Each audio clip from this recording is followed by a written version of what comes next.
In the land of Uz, there lived a man whose name was Job. This man was blameless and upright. He feared God and shunned evil.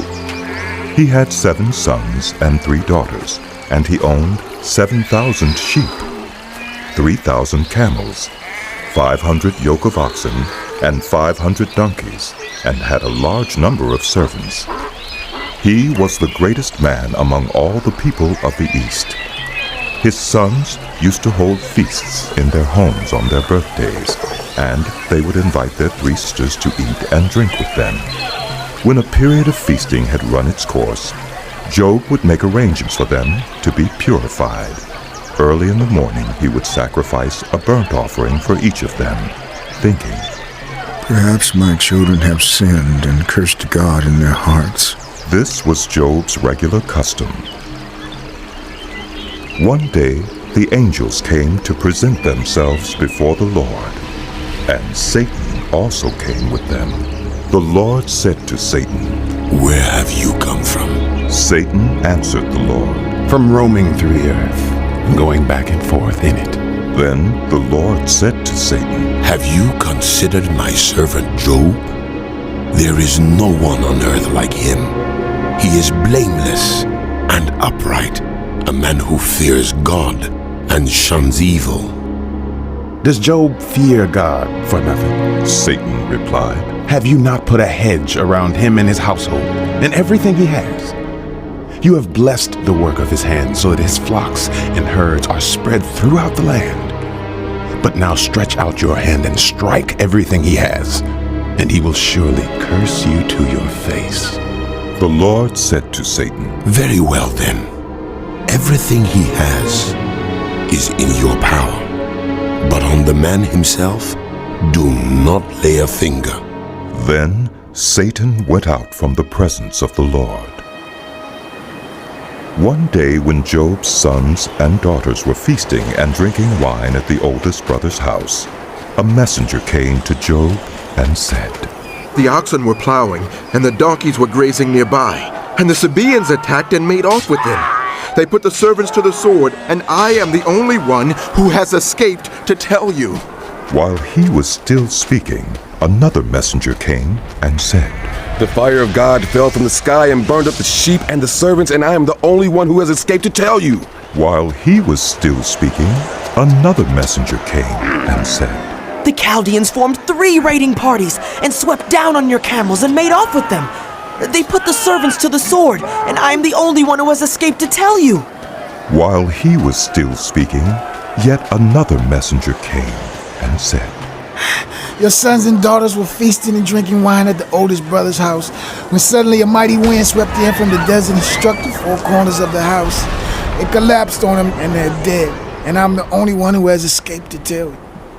At this, Job got up and tore his robe and shaved his head. Then he fell to the ground in worship and said, Naked I came from my mother's womb, and naked I will depart. The Lord gave, and the Lord has taken away. May the name of the Lord be praised. In all this, Job did not sin by charging God with wrongdoing. On another day, the angels came to present themselves before the Lord, and Satan also came with them to present himself before him. And the Lord said to Satan, "Where have you come from?" Satan answered the Lord, From roaming through the earth and going back and forth in it. Then the Lord to Satan, "Have you considered my servant Job? There is no one on earth like him. He is blameless and upright, a man who fears God and shuns evil. And he still maintains his integrity, though you incited me against him to ruin him without any reason." Skin for skin, Satan replied, A man will give all he has for his own life. But now stretch out your hand and strike his flesh and bones, and he will surely curse you to your face.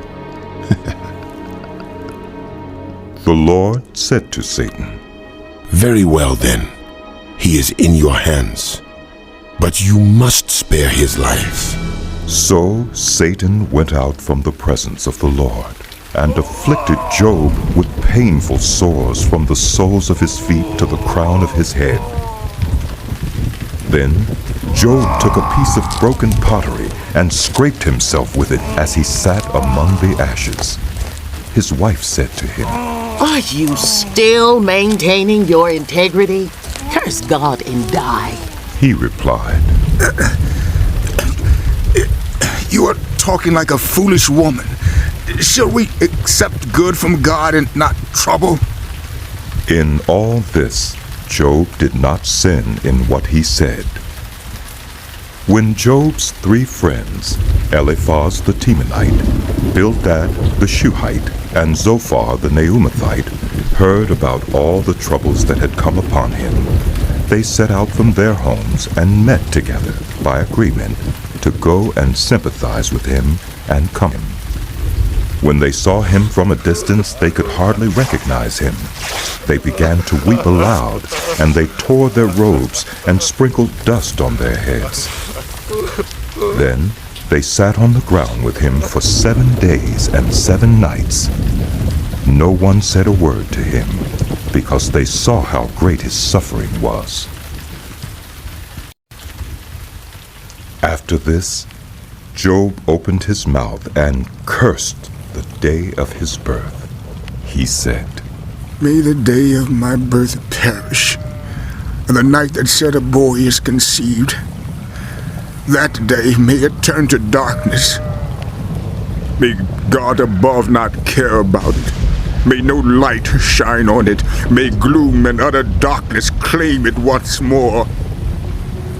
May a cloud settle over it. May blackness overwhelm it. That night, may thick darkness seize it. May it not be included among the days of the year, nor be entered in any of the months. May that night be barren. May no shout of joy be heard in it. May those who curse days curse that day. Those who are ready to rouse Leviathan, may its morning stars become dark. May it wait for daylight in vain and not see the first rays of dawn. For it did not shut the doors of the womb on me to hide trouble from my eyes. Why did I not perish at birth and die as I came from the womb? Why were there knees to receive me and breasts that I might be nursed? Now I would be lying down in peace. I would be asleep and at rest with kings and rulers of the earth. Good for themselves places now lying in ruins, with princes who had gold, who filled their houses with silver. Why was I not hidden away in the ground like a stillborn child, like an infant who never saw the light of day? There the wicked cease from turmoil, and there the weary are at rest. Captives also enjoy their ease. They no longer hear the slave drivers shout. The small and the great are there, and the slaves are free from their owners. Why is light given to those in misery, and life to the bitter of soul, to those who long for death that does not come, who search for it more than for hidden treasure, who are filled with gladness and rejoice when they reach the grave? Why is life given to a man whose way is hidden, whom God has hedged in? The sighing has become my daily food. My groans pour out like water. What I feared has come upon me. What I dreaded has happened to me. I have no peace, no quietness. I have no rest, but only turmoil. Then Eliphaz the Temanite replied, If someone ventures a word with you, will you be impatient? But who can keep from speaking? Think how you have instructed many, how you have strengthened feeble hands. Your words have supported those who stumbled. You have strengthened faltering knees. But now trouble comes to you, and you are discouraged. It strikes you, and you are dismayed. Should not your piety be your confidence, and your blameless ways your hope? Consider now, who, being innocent, has ever perished? Where were the upright ever destroyed? As I have observed, those who plow evil and those who sow trouble reap it. At the breath of God they perish. At the blast of his anger they are no more. The lions may roar and growl, yet the teeth of the great lions are broken. The lion perishes for lack of prey, and the cubs of the lioness are scattered. A word was secretly brought to me. My ears caught a whisper of it. Amid disquieting dreams in the night, when deep sleep falls on people, fear and trembling seized me and made all my bones shake. A spirit glided past my face, and the hair on my body stood on end. It stopped, but I could not tell what it was. A form stood before my eyes, and I heard a hushed voice. Can a mortal be more righteous than God? Can human beings be more pure than their Maker? If God places no trust in his servants, if he charges his angels with error, how much more those who live in houses of clay, whose foundations are in the dust, who are crushed more readily than a moth. Between dawn and dusk, they are broken to pieces, unnoticed. They perish forever. Are not the cords of their tent pulled up so that they die without wisdom? Call if you will, but who will answer you? To which of the holy ones will you turn? Resentment kills a fool, and envy slays the simple. I myself have seen a fool taking root, but suddenly his house was cursed. His children are far from safety, crushed in court without a defender. The hungry consume his harvest, taking it even from among thorns, and the thirsty pant after his wealth. For hardship does not spring from the soil, nor does trouble sprout from the ground. Yet human beings are born to trouble as surely as sparks fly upward. But if I were you, I would appeal to God. I would lay my cause before him. He performs wonders that cannot be fathomed, miracles that cannot be counted. He bestows rain on the earth. He sends water on the countryside. The lowly he sets on high, and those who mourn are lifted to safety. He thwarts the plans of the crafty, so that their hands achieve no success. He catches the wise in their craftiness, and the schemes of the wily are swept away. Darkness comes upon them in the daytime. At noon they grope as in the night. He saves the needy from the sword in their mouth. He saves them from the clutches of the powerful. So the poor have hope, and injustice shuts its mouth. Blessed are those whom God corrects, so do not despise the discipline of the Almighty. For he wounds, but he also binds up. He injures, but his hands also heal. From 6 calamities he will rescue you.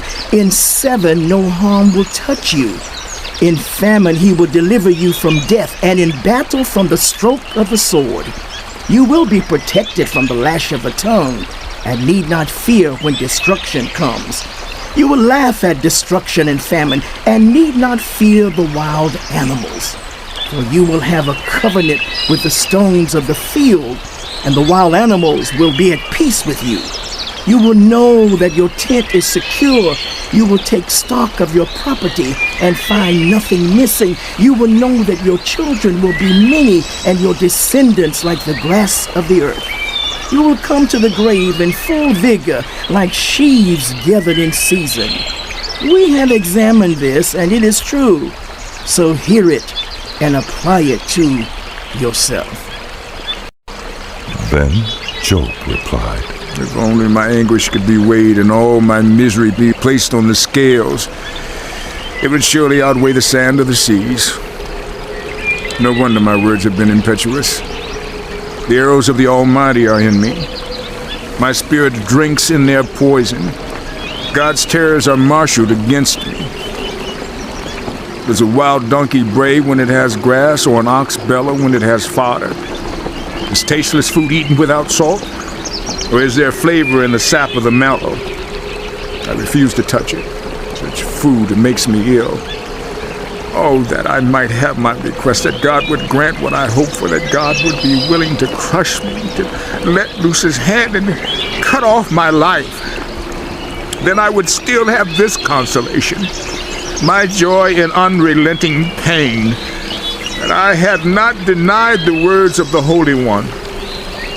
What strength do I have that I should still hope? What prospects that I should be patient?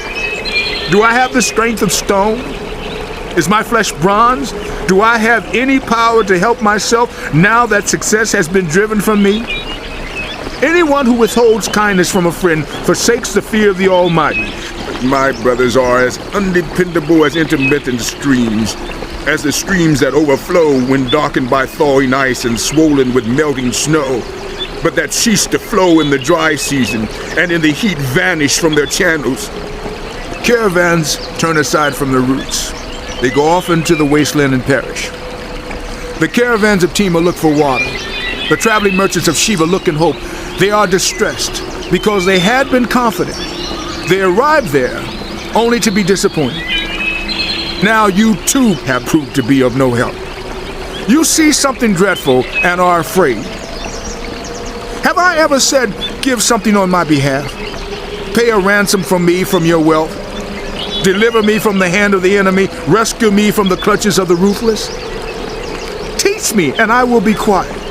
Show me where I have been wrong. How painful are honest words.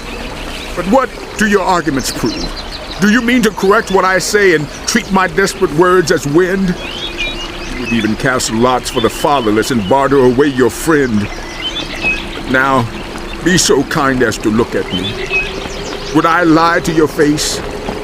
Relent. Do not be unjust. Reconsider, for my integrity is at stake. Is there any wickedness on my lips? Can my mouth not discern malice? Do not mortals have hard service on earth? Are not their days like those of hired laborers? Like a slave longing for the evening shadows, or a hired labor waiting to be paid. So I have been allotted months of futility, and nights of misery have been assigned to me. When I lie down, I think, how long before I get up?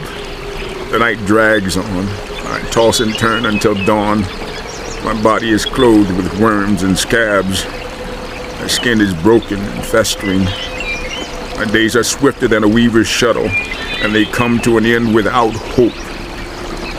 Remember, O God, that my life is but a breath. My eyes will never see happiness again. The eye that now sees me will see me no longer. You will look for me, but I will be no more. As a cloud vanishes and is gone, so those who go down to the grave do not return. They will never come to their homes again. Their places will know them no more. Therefore I will not keep silent. I will speak out in the anguish of my spirit. I will complain in the bitterness of my soul. Am I the sea or the monster of the deep that you put me under guard? When I think my bed will comfort me and my couch will ease my complaint, even then you frighten me with dreams and terrify me with visions, so that I prefer strangling and death rather than this body of mine. I despise my life. I would not live forever. Let me alone. My days have no meaning. What are human beings that you make so much of them? That you give them so much attention, that you examine them every morning and test them every moment? Will you never look away from me or let me alone even for an instant? If I have sinned, what have I done to you? You who watch over us all. Why have you made me your target? Have I become a burden to you? Why do you not pardon my offenses and forgive my sins? I will soon lie down in the dust. You will search for me, but I will be no more.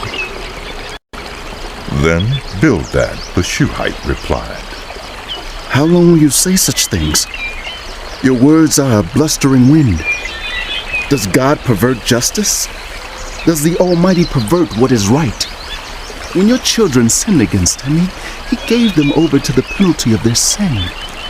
But if you will seek God earnestly and plead with the Almighty, if you are pure and upright, even now he will rouse himself on your behalf and restore you to your prosperous state. Your beginnings will seem humble. So prosperous will your future be. Ask the former generation and find out what their ancestors learned. For we were born only yesterday and know nothing, and our days on earth are but a shadow. Will they not instruct you and tell you? Will they not bring forth words from their understanding? Can papyrus grow tall where there is no marsh? Can reeds thrive without water? While still growing and uncut, they wither more quickly than grass. Such is the destiny of all who forget God.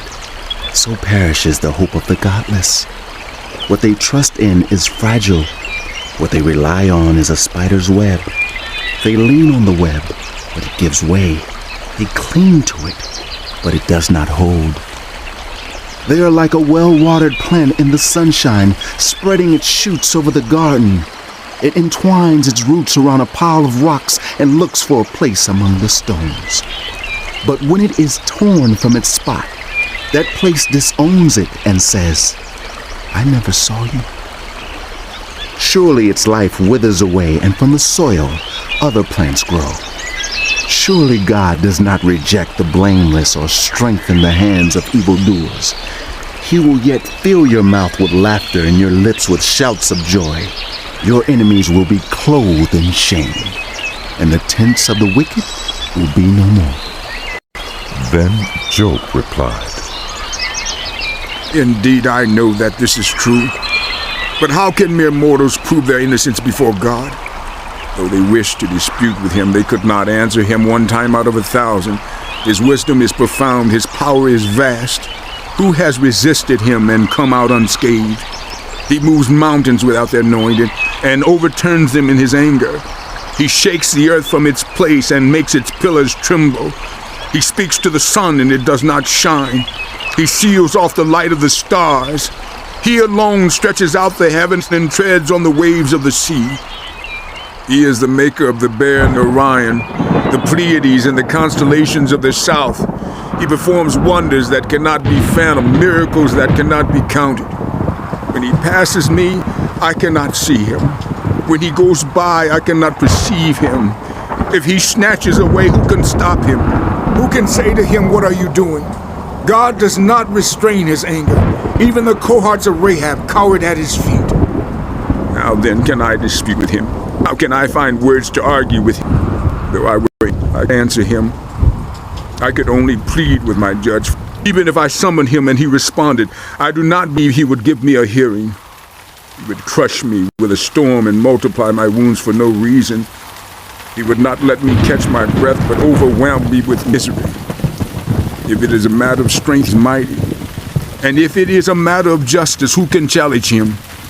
Even if I were innocent, my mouth would condemn me. If I were blameless, it would pronounce me guilty. Though I am blameless, I have no concern for myself. I despise my own life. It is all the same. That is why I say he destroys both the blameless and the wicked. When a scourge brings sudden death, he mocks the despair of the innocent. When a land falls into the hands of the wicked, he blindfolds its judges. If it is not he, then who is it? My days are swifter than a runner. They fly away without a glimpse of joy. They skim past like boats of papyrus, like eagles swooping down on their prey. If I say I will forget my complaint, I will change my expression and smile, I still dread all my sufferings, for I know you will not hold me innocent. Since I am already found guilty, why should I struggle in vain? Even if I washed myself with soap and my hands with cleansing powder, you would plunge me into a slime pit so that even my clothes would detest me. He is not a mere mortal like me that I might answer him, that we might confront each other in court. If only there was someone to arbitrate between us, lay a hand on us both, someone to remove God's rod from me, so that his terror would frighten me no more. Then I would speak up without fear of him. But as it now stands with me, I cannot.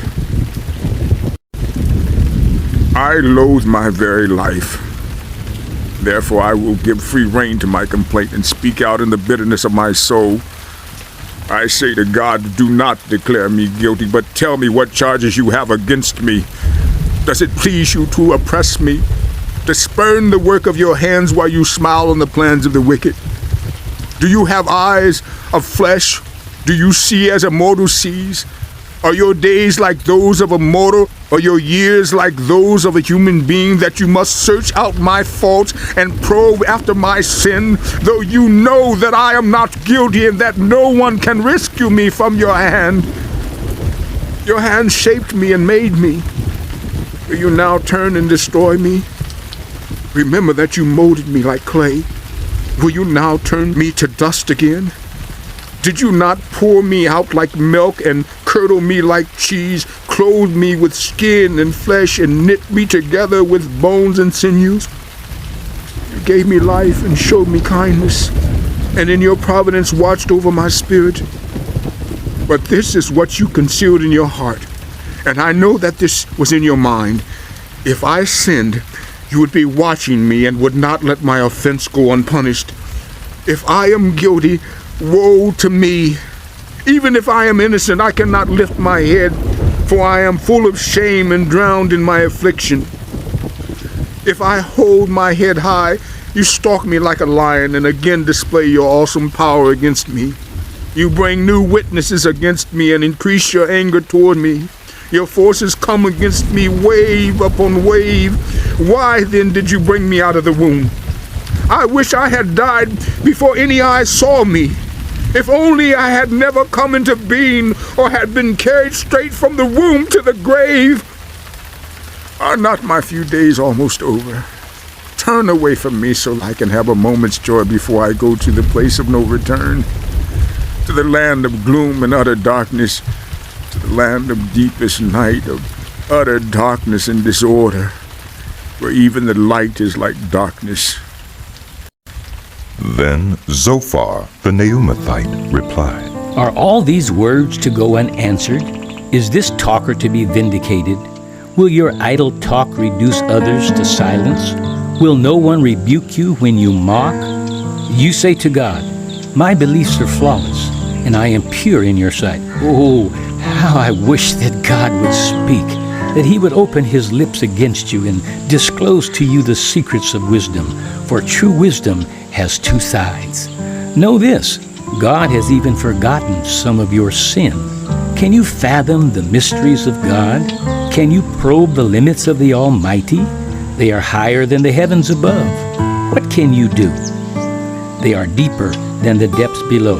What can you know? Their measure is longer than the earth and wider than the sea. If he comes along and confines you in prison and convenes a court, who can oppose him? Surely he recognizes deceivers, and when he sees evil, does he not take note? But the witless can no more become wise than a wild donkey's colt can be born a human being. Yet, if you devote your heart to him and stretch out your hands to him, if you put away the sin that is in your hand and allow no evil to dwell in your tent, then, free of fault, you will lift up your face. You will stand firm and without fear. You will surely forget your trouble, recalling it only as waters gone by. Life will be brighter than noonday, and darkness will become like morning. You will be secure, because there is hope. You will look about you and take your rest in safety. You will lie down with no one to make you afraid, and many will court your favor. But the eyes of the wicked will fail, and escape will elude them. Their hope will become a dying gasp. Then Job replied, Doubtless you are the people, and wisdom will die with you. But I have a mind as well as you.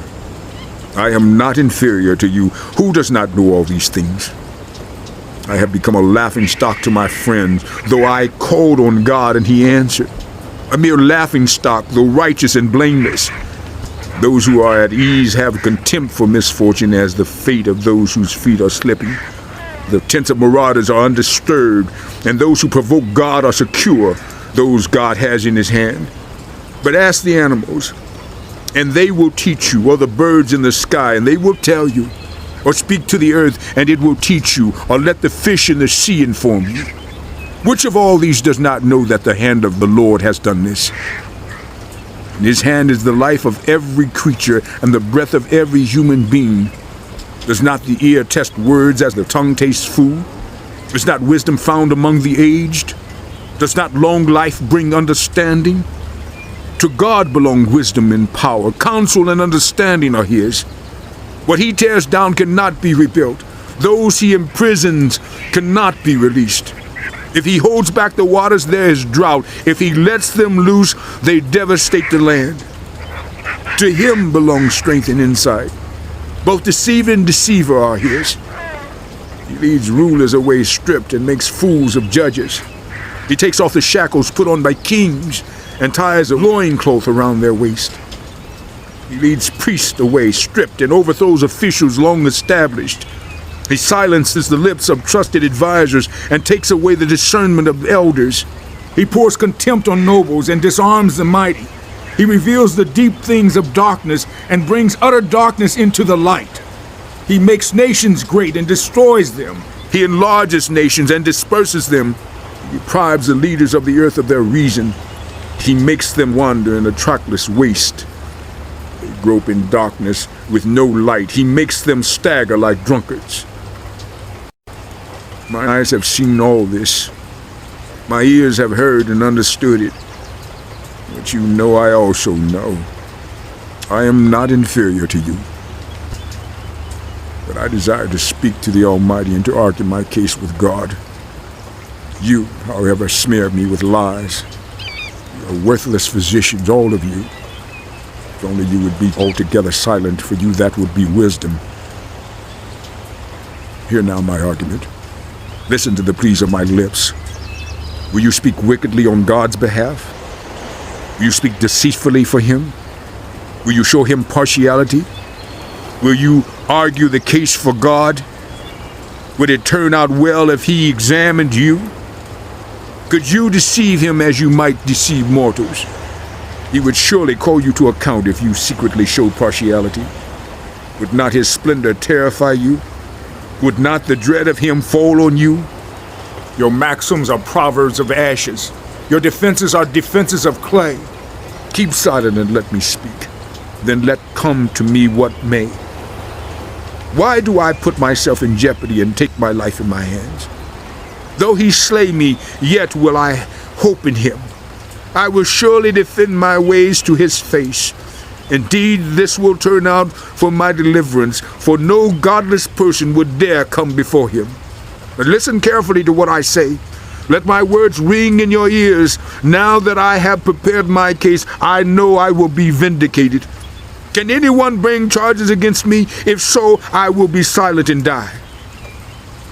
Only grant me these two things, God, and then I will not hide from you. Withdraw your hand far from me and stop frightening me with your terrors. And then summon me and I will answer, or let me speak and you reply to me. How many wrongs and sins have I committed? Show me my offense and my sin. Why do you hide your face and consider me your enemy? Will you torment a wind-blown leaf? Will you chase after dry chaff? For you write down bitter things against me and make me reap the sins of my youth. You fasten my feet in shackles. You keep close watch on all my paths by putting marks on the soles of my feet. So humans waste away like something rotten, like a garment eaten by moths.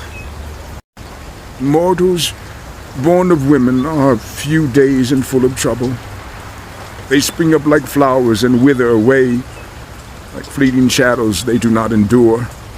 Do you fix your eye on such as these? Will you bring them before you for judgment? Who can bring what is pure from the impure? No one. The days of mortals are determined.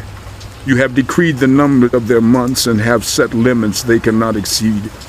So look away from us and leave us alone till we have put in our time like hired laborers. At least there is hope for a tree. If it is cut down, it will sprout again, and its new shoots will not fail. Its roots may grow old in the ground and its stump die in the soil. Yet at the scent of water it will bud and put forth shoots like a plant. But human beings die and are laid low. They breathe their last and are no more. As the water of a lake dries up or a riverbed becomes parched and dry, so they lie down and do not rise, till the heavens are no more. They will not awake or be roused from their sleep. If only you would hide me in the grave and conceal me till your anger has passed. If only you would set me a time and then remember me. If someone dies, will they live again? All the days of my hard service I will wait for my renewal to come.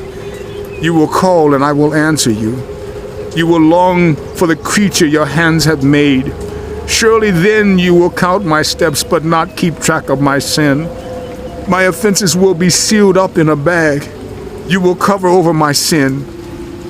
But as a mountain erodes and crumbles, and as a rock is moved from its place, as water wears away stones and torrents wash away the soil, so you destroy everyone's hope. You overpower them once for all, and they are gone. You change their countenance and send them away. Their children are honored, they do not know it. If their offspring are brought low, they do not see it. They feel but the pain of their own bodies and mourn only for themselves. Then Eliphaz the Temanite replied, Would the wise answer with empty notions or fill their bellies with the hot east wind? Would they argue with useless words, with speeches that have no value? But you even undermine piety and hinder devotion to God. Your sin prompts your mouth, the tongue of the crafty. Your own mouth condemns you, not mine. Your own lips testify against you. Are you the first man ever born? Were you brought forth before the hills? Do you listen in on God's counsel? Do you have a monopoly on wisdom? What do you know that we do not know? What insights do you have that we do not have? The gray-haired and the aged are on our side, men even older than your father. Are God's constellations not enough for you, words spoken gently to you? Why has your heart carried you away, and why do your eyes flash, so that you vent your rage against God and pour out such words from your mouth? What are mortals, that they could be pure, or those born of woman, that they could be righteous? If God places no trust in his holy ones, if even the heavens are not pure in his eyes, how much less mortals, who are vile and corrupt, who drink up evil like water? Listen to me, and I will explain to you. Let me tell you what I have seen, what the wise have declared, hiding nothing received from their ancestors, to whom alone the land was given when no foreigners moved among them. All their days the wicked suffer torment, the ruthless through all the years stored up for them. Terrifying sounds fill their ears. When all seems well, marauders attack them. They despair of escaping the realm of darkness. They are marked for the sword. They wander about for food like vultures. They know the day of darkness is at hand. Distress and anguish fill them with terror. Troubles overwhelm them like a king poised to attack, because they shake their fists at God and vaunt themselves against the Almighty, defiantly charging against him with thick, strong shields. Though their faces are covered with fat and their waists bulge with flesh. They will inhabit ruined towns and houses where no one lives, houses crumbling to rubble. They will no longer be rich, and their wealth will not endure, nor will their possessions spread over the land. They will not escape the darkness. A flame will wither their shoots, and the breath of God's mouth will carry them away. Let them not deceive themselves by trusting what is worthless, for they will get nothing in return. Before their time they will wither, and their branches will not flourish. They will be like a vine stripped of its unripe grapes, like an olive tree shedding its blossoms. For the company of the godless will be barren, and fire will consume the tents of those who love bribes. They conceive trouble and give birth to evil. Their womb fashions deceit. Then Job replied, I have heard many things like these. You are miserable comforters, all of you. Your long-winded speeches never end. What ails you that you keep on arguing? I also could speak like you if you were in my place. I could make fine speeches against you and shake my head at you. But my mouth would encourage you. Comfort from my lips would bring you relief. Yet if I speak, my pain is not relieved, and if I refrain, it does not go away. Surely, God, you have worn me out. You have devastated my entire household. You have shriveled me up, and it has become a witness. My gauntness rises up and testifies against me. God assails me and tears me in his anger and gnashes his teeth at me. My opponent fastens on me his piercing eyes. People open their mouths to jeer at me. They strike my cheek in scorn and unite together against me. God has turned me over to the ungodly and thrown me into the clutches of the wicked. All was well with me, but he shattered me. He seized me by the neck and crushed me. He has made me his target. His archers surround me. Without pity, he pierces my kidneys and spews my gall on the ground. Again and again he bursts upon me. He rushes at me like a warrior. I have sewed sackcloth over my skin and buried my brow in the dust. My face is red with weeping. Dark shadows ring my eyes, yet my hands have been free of violence and my prayer is pure. Earth, do not cover my blood. May my cry never be laid to rest. Even now my witness is in heaven. My advocate is on high. My intercessor is my friend as my eyes pour out tears to God. On behalf of a human being, he pleads with God as one pleads for a friend. Only a few years will pass before I take the path of no return. My spirit is broken. My days are cut short. The grave awaits me. Surely mockers surround me. My eyes must dwell on their hostility. Give me, O God, the pledge you demand. Who else will put up security for me? You have closed their minds to understanding, therefore you will not let them triumph. If people denounce their friends for reward, the eyes of their children will fail.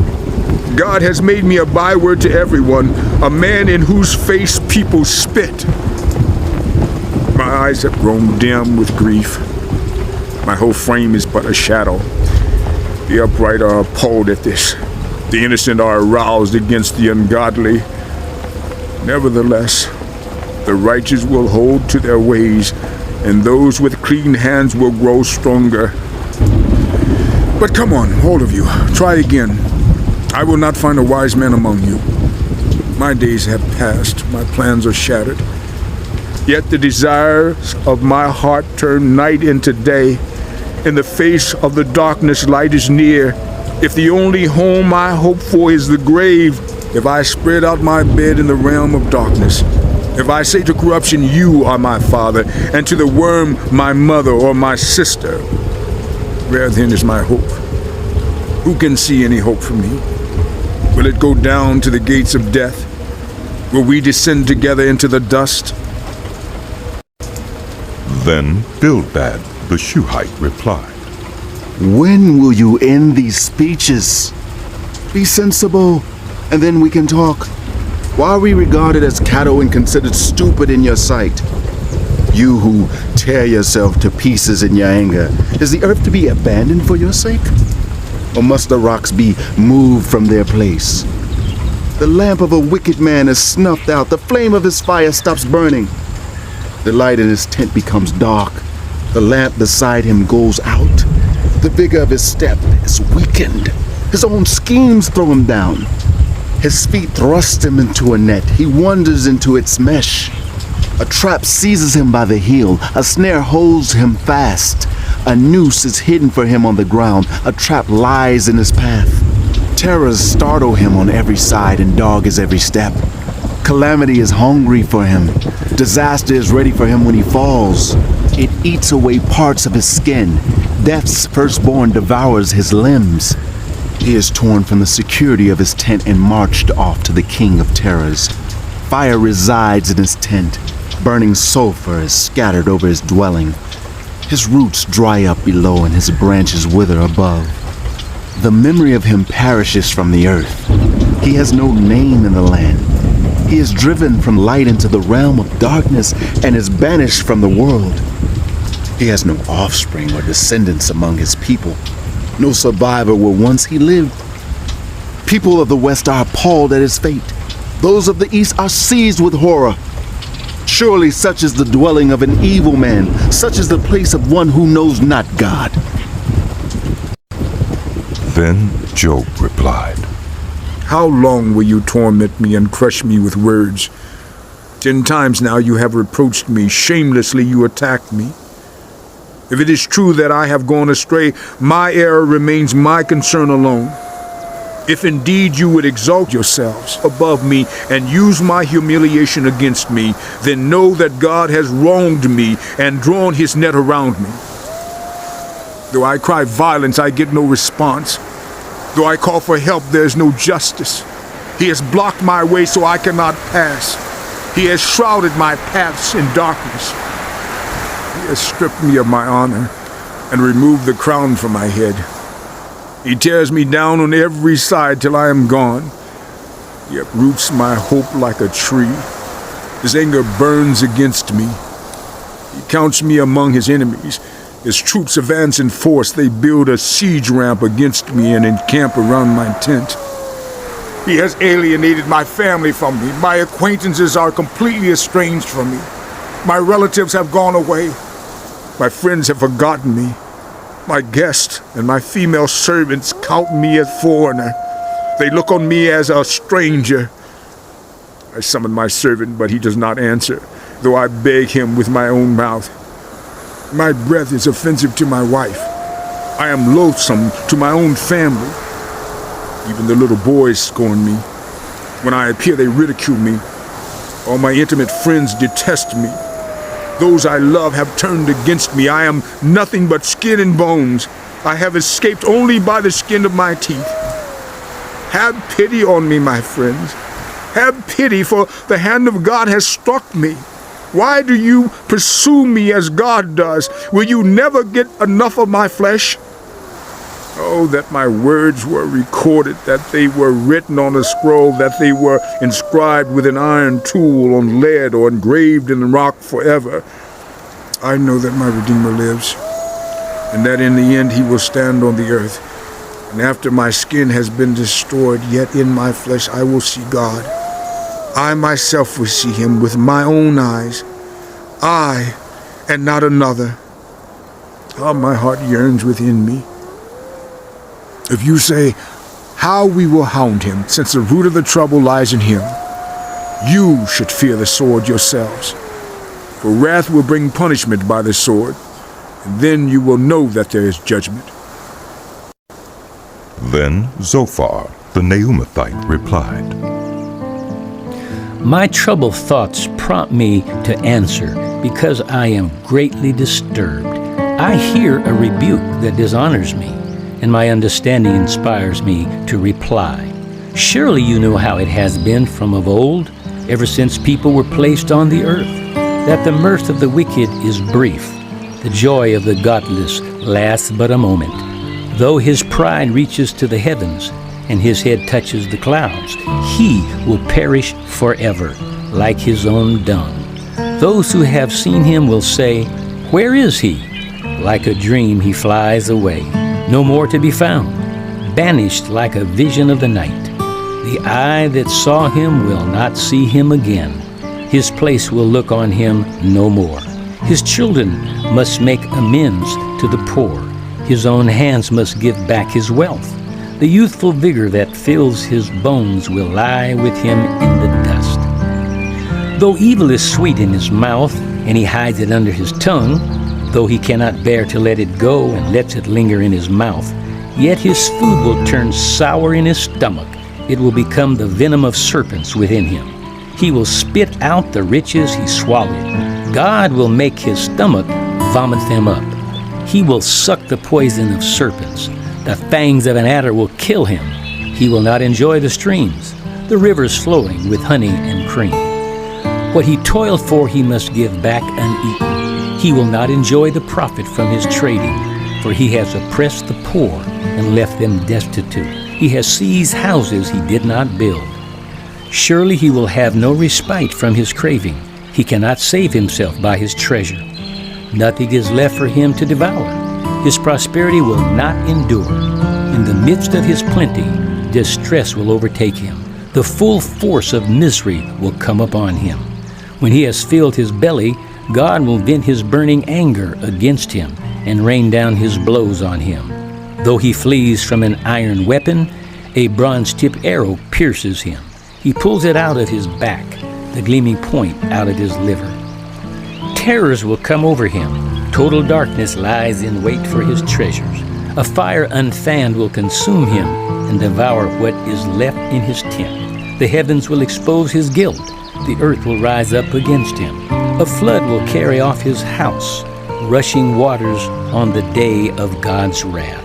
Such is the fate God allots the wicked, the heritage appointed for them by God.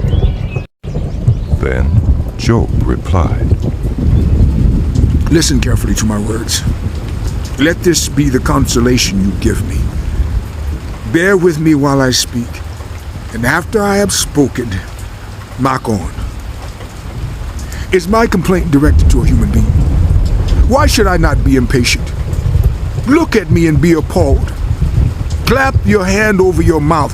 When I think about this, I am terrified. Trembling seizes my body. Why do the wicked live on, growing old and increasing in power? They see their children established around them, their offspring before their eyes. Their homes are safe and free from fear. The rod of God is not on them. Their bulls never fail to breed. Their cows calve and do not miscarry. They send forth their children as a flock. Their little ones dance about. They sing to the music of timbrel and lyre. They make merry to the sound of the pipe. They spend their years in prosperity and go down to the grave in peace. And yet they say to God, leave us alone. We have no desire to know your ways. Who is the Almighty that we should serve him? What would we gain by praying to him? But their prosperity is not in their own hands, so I stand aloof from the counsel of the wicked. Yet how often is the lamp of the wicked snuffed out? How often does calamity come upon them, the fate God allots in his anger? How often are they like straw before the wind, like chaff swept away by a gale? It is said God stores up the punishment of the wicked for their children. Let him repay the wicked, so that they themselves will experience it. Let their own eyes see their destruction. Let them drink of the wrath of the Almighty. But what do they care about the families they leave behind when their allotted months come to an end? Can anyone teach knowledge to God, since he judges even the highest? One person dies in full vigor, completely secure and at ease, well-nourished in body, bones rich with marrow. Another dies in bitterness of soul, never having enjoyed anything good. Side by side they lie in the dust, and worms cover them both. I know full well what you are thinking, the schemes by which you would wrong me. You say, where now is the house of the great, the tents where the wicked lived? Have you never questioned those who travel? Have you paid no regard to their accounts, that the wicked are spared from the day of calamity?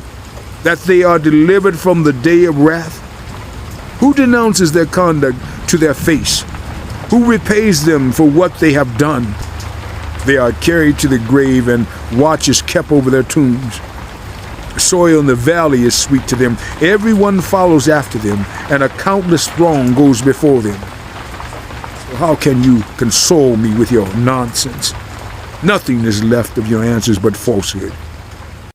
Then Eliphaz, the Temanite, replied, Can a human being be of benefit to God? Can even the wise benefit him? What pleasure would it give the Almighty if you were righteous? What would he gain if your ways were blameless? Is it for your piety that he rebukes you and brings charges against you? Is not your wickedness great? Are not your sins endless? You demanded security from your relatives for no reason. You stripped people of their clothing, leaving them naked. You gave no water to the weary, and you withheld food from the hungry. Though you were a powerful man, owning land, an honored man living on it, and you sent widows away empty-handed and broke the strength of the fatherless. That is why snares are all around you, why sudden peril terrifies you, why it is so dark you cannot see, and why a flood of water covers you. Is not God in the heights of heaven? And see how lofty are the highest stars. Yet you say, what does God know? Does he judge through such darkness? Thick clouds veil him, so he does not see us as he goes about in the vaulted heavens. Will you keep to the old path that the wicked have trod? They were carried off before their time, their foundations washed away by a flood. They said to God, leave us alone. What can the Almighty do to us? Yet it was he who filled their houses with good things. So I stand aloof from the counsel of the wicked. The righteous see their ruin and rejoice. The innocent mock them, saying, Surely our foes are destroyed, and fire devours their wealth. Submit to God and be at peace with him. In this way, prosperity will come to you. Accept instruction from his mouth and lay up his words in your heart. If you return to the Almighty, you will be restored. If you remove wickedness far from your tent and assign your nuggets to the dust, your gold of Ophir to the rocks in the ravines, then the Almighty will be your gold. The choicest silver for you. Surely then you will find delight in the Almighty and will lift up your face to God. You will pray to him and he will hear you, and you will fulfill your vows. What you decide on will be done, and light will shine on your ways. When people are brought low and you say, lift him up, then he will save the downcast. He will deliver even one who is not innocent, who will be delivered through the cleanness of your hands. Then Job replied, Even today my complaint is bitter. His hand is heavy in spite of my groaning. If only I knew where to find him. If only I could go to his dwelling, I would state my case before him and fill my mouth with arguments. I would find out what he would answer me and consider what he would say to me. Would he vigorously oppose me? No, he would not press charges against me. There the upright can establish their innocence before him, and there I would be delivered forever from my judge. But if I go to the east, he is not there. If I go to the west, I do not find him. When he is at work in the north, I do not see him. When he turns to the south, I catch no glimpse of him. But he knows the way that I take. When he has tested me, I will come forth as gold. My feet have closely followed his steps. I have kept to his way without turning aside. I have not departed from the commands of his lips. I have treasured the words of his mouth more than my daily bread. But he stands alone, and who can oppose him? He does whatever he pleases. He carries out his decree against me, and many such plans he still has in store. That is why I am terrified before him. When I think of all this, I fear him. God has made my heart faint. The Almighty has terrified me. Yet I am not silenced by the darkness, by the thick darkness that covers my face. Why does the Almighty not set times for judgment? Why must those who know him look in vain for such days? There are those who move boundary stones. They pasture flocks they have stolen. They drive away the orphan's donkey and take the widow's ox in pledge. They thrust the needy from the path and force all the poor of the land into hiding. Like wild donkeys in the desert, the poor go about their labor of foraging food. The wasteland provides food for their children. They gather fodder in the fields and glean in the vineyards of the wicked. Lacking clothes, they spend the night naked. They have nothing to cover themselves in the cold. They are drenched by mountain rains and hug the rocks for lack of shelter. The fatherless child is snatched from the breast. The infant of the poor is seized for a debt. Lacking clothes, they go about naked. They carry the sheaves, but still go hungry. They crush olives among the terraces. They tread the wine presses, yet suffer thirst. The groans of the dying rise from the city, and the souls of the wounded cry out for help. But God charges no one with wrongdoing. There are those who rebel against the light, who do not know its ways or stay in its paths. When daylight is gone, the murderer rises up, kills the poor and needy, and in the night steals forth like a thief. The eye of the adulterer watches for dusk. He thinks no eye will see me, and he keeps his face concealed. In the dark, thieves break into houses, but by day they shut themselves in. They want nothing to do with the light. For all of them, midnight is their morning. They make friends with the terrors of darkness, yet they are foam on the surface of the water. Their portion of the land is cursed, so that no one goes to the vineyards. As heat and drought snatch away the melted snow, so the grave snatches away those who have sinned. The womb forgets them. The worm feasts on them. The wicked are no longer remembered, but are broken like a tree. They prey on the barren and childless woman, and to the widow show no kindness. But God drags away the mighty by his power. Though they become established, they have no assurance of life. He may let them rest in a feeling of security, but his eyes are on their ways. For a little while they are exalted, and then they are gone. They are brought low and gathered up like all others. They are cut off like heads of grain. If this is not so, who can prove me false and reduce my words to nothing? Then Bildad, the Shuhite, replied, Dominion and all belong to God. He establishes order in the heights of heaven. Can his forces be numbered? On whom does his light not rise? How then can a mortal be righteous before God? How can one born of woman be pure? If even the moon is not bright and the stars are not pure in his eyes, how much less a mortal, who is but a maggot, a human being, who is only a worm? Then Job replied, How you have helped the powerless. How you have saved the arm that is feeble. What advice you have offered to one without wisdom, and what great insight you have displayed. Who has helped you utter these words, and whose spirit spoke from your mouth? The dead are in deep anguish, those beneath the waters and all that live in them. Death is naked before God. Destruction lies uncovered. He spreads out the northern skies over empty space. He suspends the earth over nothing. He wraps up the waters in his clouds, yet the clouds do not burst under their weight.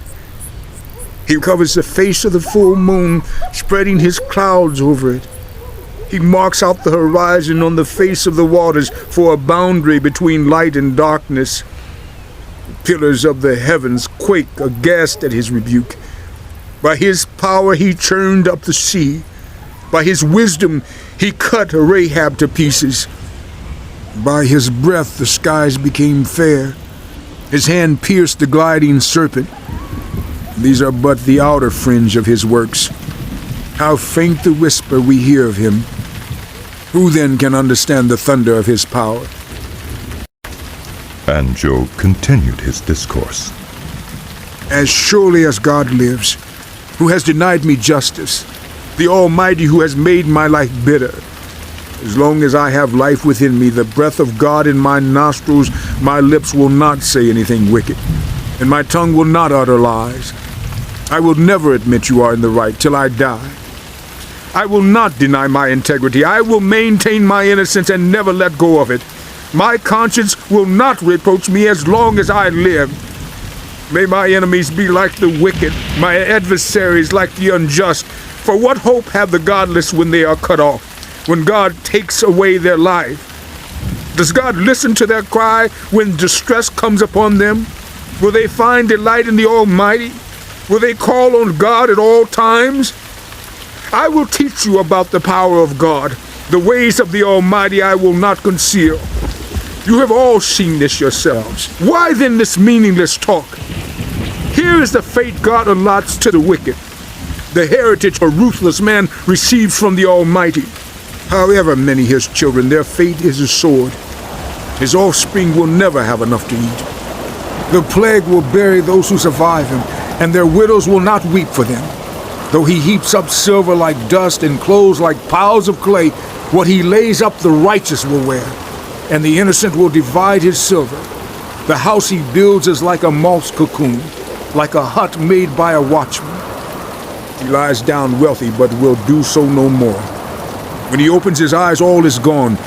Terrors overtake him like a flood. A tempest snatches him away in the night. The east wind carries him off, and he is gone. It sweeps him out of his place. It hurls itself against him without mercy as he flees headlong from its power. It claps his hands in derision and hisses them out of their place. There is a mine for silver, and a place where gold is refined. Iron is taken from the earth, and copper is smelted from ore. Miners put an end to the darkness. They search out the farthest recesses for ore in the blackest darkness. Far from human dwellings they cut a shaft, in places untouched by human feet. Far from other people they dangle and sway. The earth from which food comes is transformed below as by fire. Lapis lazuli comes from its rocks, and its dust contains nuggets of gold. No bird of prey knows that hidden path. No falcon's eye has seen it. Proud beasts do not set foot on it, and no lion prowls there. The miners' hands assault the flinty rock and lay bare the roots of the mountains. They tunnel through the rock. Their eyes see all its treasures. They search the sources of the rivers and bring hidden things to light. But where can wisdom be found? Where does understanding dwell? No mortal comprehends its worth. It cannot be found in the land of the living. The deep says, "It is not in me." The sea says, "It is not with me." It cannot be bought with the finest gold, nor can its price be weighed out in silver. It cannot be bought with the gold of Ophir, with precious onyx or lapis lazuli. Neither gold nor crystal can compare with it, nor can it be had for jewels of gold. Coral and jasper are not worthy of mention. The price of wisdom is beyond rubies. The topaz of Cush cannot compare with it. Cannot be bought with pure gold. Where then does wisdom come from? Where does understanding dwell? It is hidden from the eyes of every living thing, concealed even from the birds in the sky. Destruction and death say only a rumor of it has reached our ears. God understands the way to it, and he alone knows where it dwells. For he views the ends of the earth and sees everything under the heavens. when he established the force of the wind and measured out the waters, when he made a decree for the rain and a path for the thunderstorm. Then he looked at wisdom and appraised it. He confirmed it and tested it. And he said to the human race, "The fear of the Lord, that is wisdom, and to shun evil is understanding." Job continued his discourse. How I long for the months gone by, and the days when God watched over me, when his lamp shone on my head, and by his light I walked through darkness. Oh, for the days when I was in my prime, when God's intimate friendship blessed my house, when the Almighty was still with me and my children were around me, when my path was drenched with cream and the rock poured out for me streams of olive oil. When I went to the gate of the city and took my seat in the public square, the young men saw me and stepped aside, and the old men rose to their feet. The chief men refrained from speaking and covered their mouths with their hands. The voices of the nobles were hushed, and their tongues stuck to the roof of their mouths. Whoever heard me spoke well of me, and those who saw me commended me, because I rescued the poor who cried for help, and the fatherless who had none to assist them. Those who were dying blessed me. I made the widow's heart sing. I put on righteousness as my clothing. Justice was my robe and my turban. I was eyes to the blind and feet to the lame. I was a father to the needy. I took up the case of the stranger. I broke the fangs of the wicked and snatched the victims from their teeth. I thought, I will die in my own house, my days as numerous as the grains of sand. My roots will reach to the water, and the dew will lie all night on my branches. My glory will remain fresh in me, the bow ever new in my hand. People listened to me expectantly, waiting in silence for my counsel. After I had spoken, they spoke no more. My words fell gently on their ears. They waited for me as for showers and drank in my words as the spring rain. When I smiled at them, they scarcely believed it. The light of my face was precious to them. I chose the way for them and sat as their chief. I dwelt as a king among his troops. I was like one who comforts mourners. But now they mock me. Men younger than I, whose fathers I would have disdained to put with my sheepdogs. What use was the strength of their hands to me, since their vigor had gone from them? Haggard from want and hunger, they roamed the parched land and desolate wastelands at night. In the brush they gathered salt herbs, and their food was the root of the broom bush. They were banished from human society, shouted at as if they were thieves. They were forced to live in the dry stream beds among the rocks and in holes in the ground. They brayed among the bushes and huddled in the undergrowth. A base and nameless brood, they were driven out of the land. Now those young men mock me in song. I have become a byword among them. They detest me and keep their distance. They do not hesitate to spit in my face. Now that God has unstrung my bow and afflicted me, they throw off restraint in my presence. On my right, the tribe attacks. They lay snares for my feet. They build their siege ramps against me. They break up my road. They succeed in destroying me. No one can help him, they say. They advance as through a gaping breach. Amid the ruins they come rolling in. Terrors overwhelm me. My dignity is driven away as by the wind. My safety vanishes like a cloud. Now my life ebbs away. Days of suffering grip me. Night pierces my bones.